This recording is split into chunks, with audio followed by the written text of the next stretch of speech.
invitado de esta mañana, el señor Alberto Sandoval, es consultor y analista internacional en seguridad estratégica. Tengo un muy buen tiempo dándole seguimiento al señor Alberto y la verdad es que maneja muy bien su tema, tiene un total dominio del mismo. La seguridad es muy amplia, o sea, abarca muchos aspectos. Pero bueno, la intención es conocer y ver qué podemos hacer en un país como el nuestro que necesita de tanta seguridad y otros aspectos importantes del mismo. Señor Alberto, muy buenos días. Muy buenos días, Joana, Julia, Lice. De antemano digo que me siento honrado de estar acá en cabina con tres damas de la comunicación, del periodismo, y así que honrado con la invitación y a las órdenes. Señor Alberto, hay que especificar, o sea, la seguridad, cuando uno habla de seguridad, uno piensa en muchas cosas al mismo tiempo. Sería bueno que usted nos explique o nos diga qué es seguridad, cómo la ponemos en marcha, qué piensa usted de la seguridad ahora mismo, cómo vamos nosotros como país con el tema de seguridad y luego vemos algunos puntos en específico. Excelente. Mire, cuando se pronuncia y más hacia la cultura latinoamericana el concepto de seguridad, eso de inmediato genera confianza, es decir, vamos a bajar los niveles de alerta porque es seguridad. Y me gusta siempre iniciar cuando se suscitan inquietudes como esa, por ejemplo, en el tema comercial. Ustedes han visto letreros que dicen, se venden cámaras de seguridad. Yo siempre he dicho que eso es un falso positivo. No son cámaras de seguridad, son sistemas de videovigilancia, sistemas de vigilancia, etcétera. ¿Por qué? En muchos de los casos que se han suscitado hechos delictivos, las personas lo primero que a lo que se direccionan dicen, pero nosotros tenemos cámaras de seguridad. Entonces, como que bueno, había cámara, un delincuente no va a venir, etcétera. Entonces, ¿qué sucede? Sí, ciertamente tienen sistemas de videovigilancia, pero el grabador, o como se conoce comercialmente, DVR, lo tienen en un lugar, en la infraestructura. Los delincuentes entran sin una capucha, sin nada, materializan su hecho y se llevan el grabador. Cuando las autoridades o la persona en cuestión quieren ir a revisar porque tienen 8 cámaras, dicen, no, aquí nadie podía venir. Oh, sorpresa, se dan cuenta que los delincuentes, los antisociales, se llevaron el grabador. Eso por un lado. En el tema cultural, vamos a decir anglosajón, hay dos conceptos, que es safety o security, y ese deberían ser los conceptos puntuales, porque son cosas distintas. Seguridad son medidas protocolares para garantizar un orden y vamos a decir un rol de confianza en un cuadrante X. Safety son protocolos, que es lo que debemos culturalmente como sociedad en todo contexto asumir. Hasta tanto en una sociedad los ciudadanos, los tomadores de decisiones no comprendan la importancia de fortalecer lo que muchos dicen, la gran importancia de la prevención. Antes de la prevención hay que educar hacia lo que es una cultura de seguridad. Y la cultura de seguridad inicia con la comunicación del entorno, dígase sus seres queridos, con quienes colaboran, con quienes le asisten a ustedes. Mira, por ejemplo, si alguien un día llama aquí y dice que se suscitó tal o cual hecho, tú antes de dar aquiescencia a eso, tienes que confirmar. Y si tú por X o Y no me puedes contactar, entonces tú llamas a fulano o fulana, para que no se sigan suscitando hechos que lamentablemente los delincuentes en estos tiempos del desarrollo tecnológico se han vuelto muy creativos. Han realizado llamadas a residencias donde dicen que una de las personas en cuestión sufrió un accidente.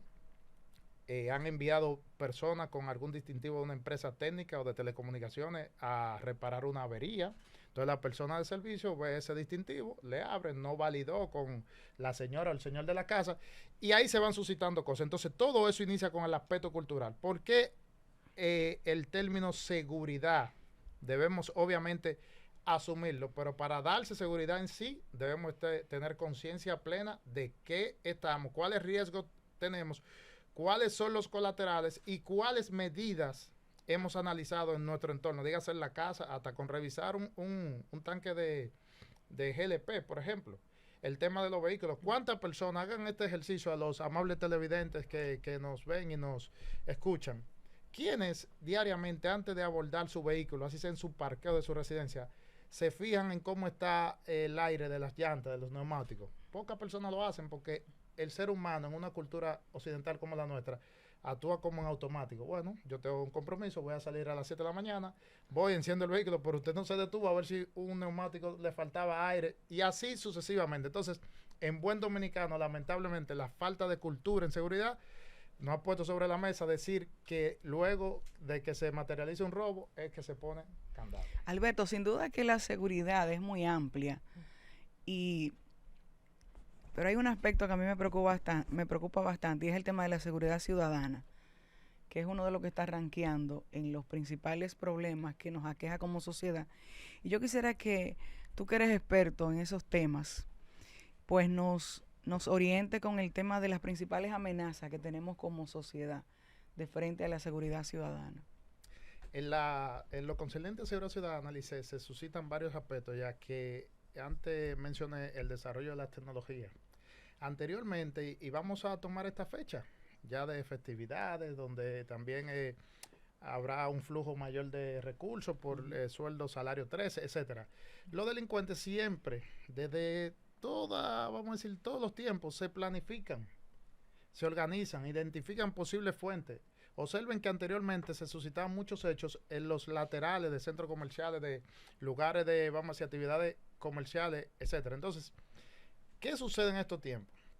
La mayoría de situaciones delictivas, ya los delincuentes en buen dominicano no son tontos, se nutren de informaciones donde las personas son lo mismo que exponen, lamentablemente.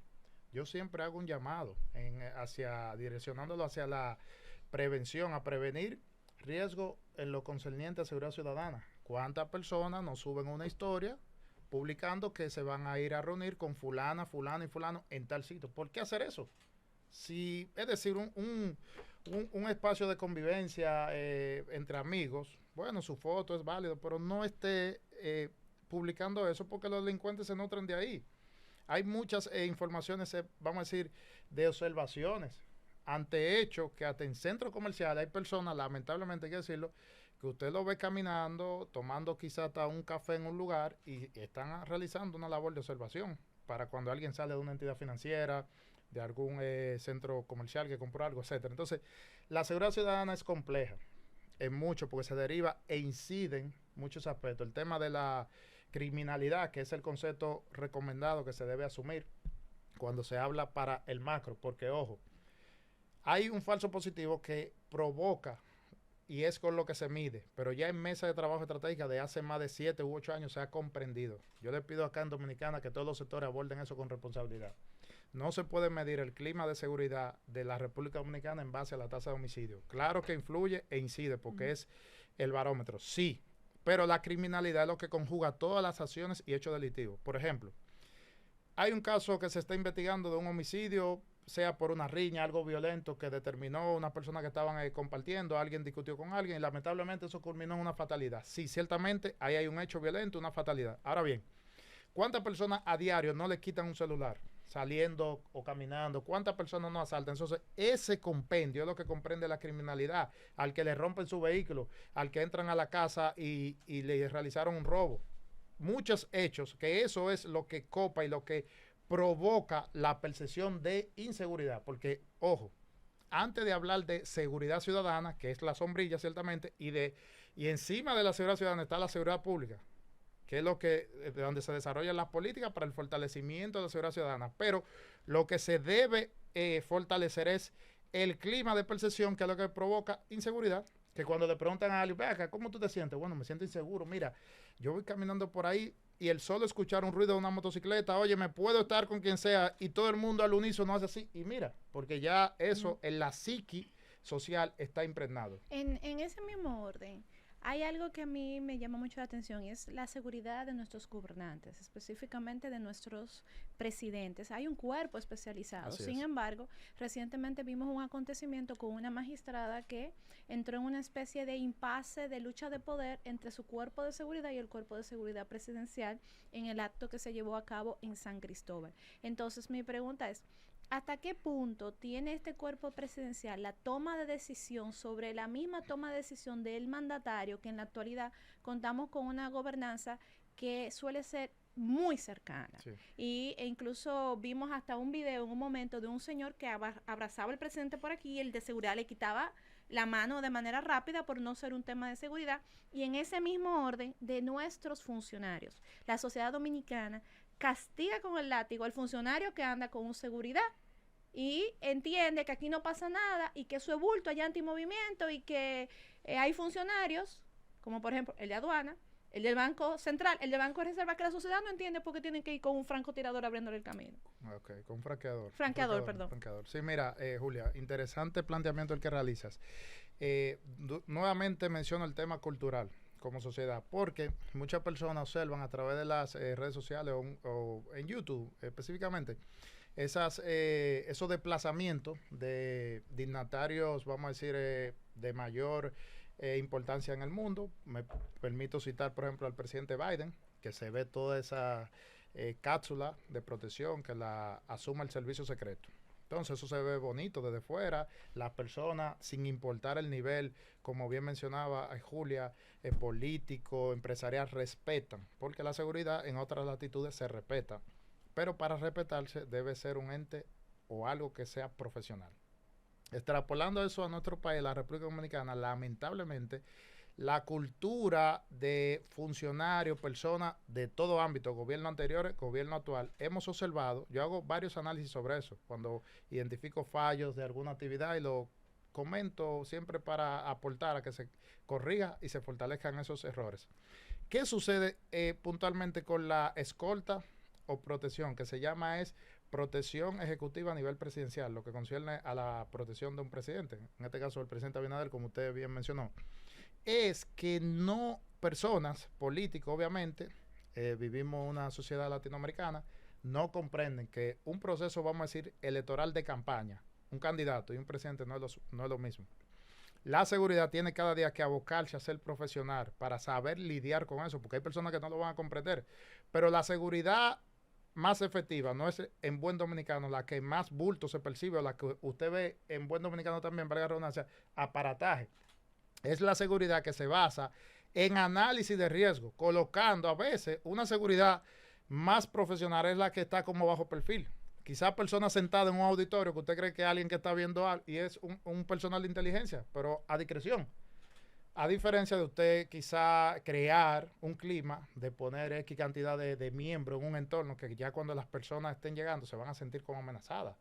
¿Por qué? Porque lo amerita un tema de protección para con un dignatario. Entonces, en nuestro país hemos visto mandatarios anteriores, el actual, donde personas no entienden y se embarcan hasta una discusión con los escoltas. Mire, usted no sabe quién soy yo fui que busqué los votos, ¿qué es lo que usted no me...? Yo lo cuido más que usted. Entonces, hemos visto cosas que eso es cultural. Señores, no queramos imaginar nunca una situación que se pueda, un desenlace, y que en una portada de los medios donde ustedes diariamente están, que diga, suscitó tal hecho. ¿Cómo aconteció? ¿Cómo impactó socialmente, por citar un hecho en cuestión? Ese asesinato para el pasado ministro de Medio Ambiente, Orlando Jorge Mera, en su lugar de trabajo, cómo aconteció eso, independientemente de que sea una persona cercana. Es decir, ahí falló protocolo de seguridad por muchos temas, de eso que usted preguntó, la confianza.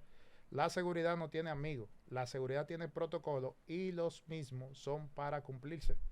Y quienes sean cercanos, funcionarios, a dignatarios, son los primeros que deben asumir eso. Explica el motorcito, porque es que hay algunos que tienen que llevar el motorcito, que me da trabajo que la gente lo entienda. El motorcito que va adelante. El franqueador. Miren, existen funcionarios de primer nivel y por la agenda que le corresponde.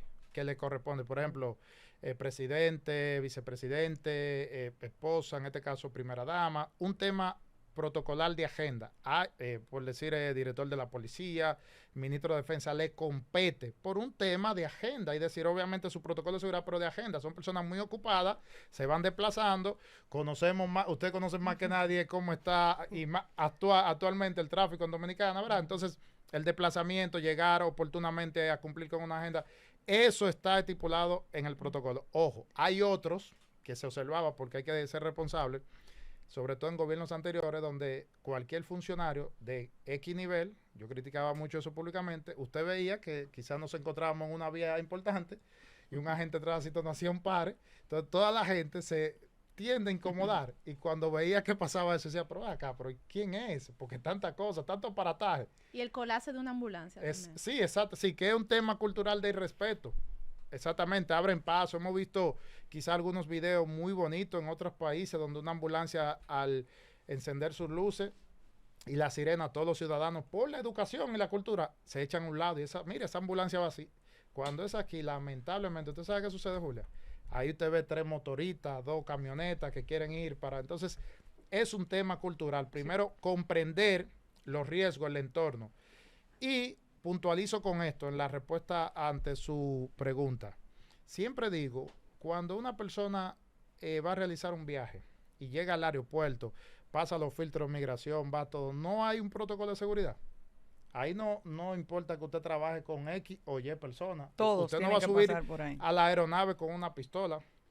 Usted no va a subir a la aeronave con un arma cortopunzante, con una granada, por citar todos los artefactos. ¿Por qué? Porque es un tema de protocolo. Entonces, en el ámbito político, lamentablemente, se ha cualquierizado porque hay egos de poder. Y muchas veces, tengo que decirlo, hasta los mismos escoltas militares, en este caso policías, que son los que conforman ese cuerpo de seguridad presidencial, se cohíben, así tengan el mandato, porque dicen, óyeme, si yo paro a fulano, que es el asistente del ministro, me van a mandar para la frontera. Entonces, eso hay que cambiarlo, lamentablemente. Eso, bueno, es un tema bastante amplio. El tema de los, de los franqueadores. Sí. El problema es, como usted dice, que ciertamente a algunas personas le corresponde por su nivel de importancia en el ejercicio de sus funciones públicas, pero también vemos otro con la placa 2523, que igual te paran el tránsito. Sí. Lo viví, por ejemplo, en el día de ayer. Te paran el tránsito, o sea, con lo hostil que está el tránsito, que te paren para que la placa 2523 pase, no es realmente correcto, porque se está utilizando el puesto para aprovecharlo en beneficio de una persona que realmente no le corresponde. Pero ya usted explicó lo que realmente corresponde y los demás entienden lo que pasa cuando llegan esas situaciones que molestan a la población porque te detienen 10 minutos, te detienen tu semáforo en verde para darle paso al otro cuando no le corresponde esa celeridad por sus funciones. Pero quiero ir al punto de la seguridad. Usted mencionaba el tema de de cómo se apostaban los delincuentes antes en las plazas comerciales. Todavía, de hecho, puede que suceda. Pero igual, de la misma forma en que los estados se actualizan con aspecto de seguridad en el aspecto digital, también los delincuentes tienen el mismo nivel de actualización. Sí. Entonces, antes hay muchas personas que caen caen en la trampa, por ejemplo, de los correos electrónicos y las entidades de intermediación financiera. O sea, te mandan un correo y el correo es casi tan perfecto que cualquier persona, el más hábil, puede hacerle clic al enlace y automáticamente su información está comprometida. ¿Cómo determinar o cómo cuidarse la población? Porque los correos son masivos, recibo frecuente mucho, aunque los bancos hacen un proceso de informar a sus clientes sobre qué hacer en ese caso o no observar ese tipo de correos que llegan, los delincuentes también están muy actualizados y es tan parecido a la entidad financiera en la que usted tiene relación comercial. ¿Cómo cuidarse de eso y cómo no caer en esa trampa? Mire, es casi perfecta. Johanna, interesante planteamiento porque ya hay un principio que aprendí hace muchos años en Israel y es que no hay delito que no deje huella digital. Es decir, ya en esta nueva etapa, todo para la materialización de un hecho puede ser captado, sea físicamente, alguien que se desplace, pasa por un punto, hubo un sistema de cámara de vigilancia que lo observó, etcétera, o deja una huella, hay protocolos para determinar. Lo concerniente a lo que usted realiza, o las campañas de phishing, que han sido masivas, hay que reconocer que en República Dominicana, entidades financieras todas hacen uno que otro esfuerzo. Siempre he llamado la atención de por qué no fortalecen ese aspecto más. Y reconozco que el Banco de Reserva ha sido el único que puntualmente, hasta recuerdo el eslogan, no caiga en gancho. Y haciendo referencia a esa, vamos a decir, esa campaña masiva donde personas fueron víctimas. Fue una campaña de phishing.